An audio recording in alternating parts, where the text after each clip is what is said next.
2025 সালে আপনি যাইতেছেন 40% একটা পুকুরে তেলাপিয়া চাষ করবেন।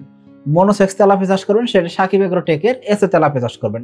এই যে মনোসেক্স তেলাপিয়া যখন চাষ করতে যাচ্ছেন, সেই ক্ষেত্রে 40% জায়গাতে কত পিস মাছ দিবেন এবং কি কত টাকা খরচ হবে, কয় টাকার মাছ বিক্রি করতে পারবেন।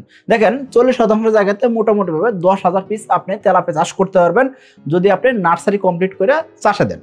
এখন তাহলে নার্সারি কমপ্লিট করতে কতদিন সময় লাগবে? 1 মাস সময় লাগবে, আর 3 মাস চাষ করবেন, এলে 4 মাসে মাছ বিক্রি হবে। এখন নার্সারিতে যখন পোনা দিবেন সেক্ষেত্রে মাছ লাগবে 12,000 পিস। 12,000 পিস তেলাপিয়া পোনা নার্সারি করে 10,000 পিস তেলাপিয়া আপনি চাষে দিবেন। ইনশাআল্লাহ পরবর্তী 3 মাসের ভিতরে তেলাপিয়া বিক্রি উপযোগী সাইজ হয়ে যাবে। এই যে 4 মাস আপনি মাছরে খাওয়াবেন, মাছের মেডিসিন খরচ, পোনা কিনছেন, সকল খরচ মিলে আপনাকে মোটামুটি ভাবে অন এন এভারেজ 4 লক্ষ টাকা খরচ করতে হবে। 3.5 লক্ষ টাকা হয়ে যেতে পারে, 4 লক্ষ টাকার আশপাশে খরচ আপনাকে করতে হবে। এখন আপনি বলতে পারেন ভাই 4 লক্ষ টাকা? হ্যাঁ, 4 লক্ষ টাকা। কারণ কি আপনি লাভও ভালো করতে পারবেন।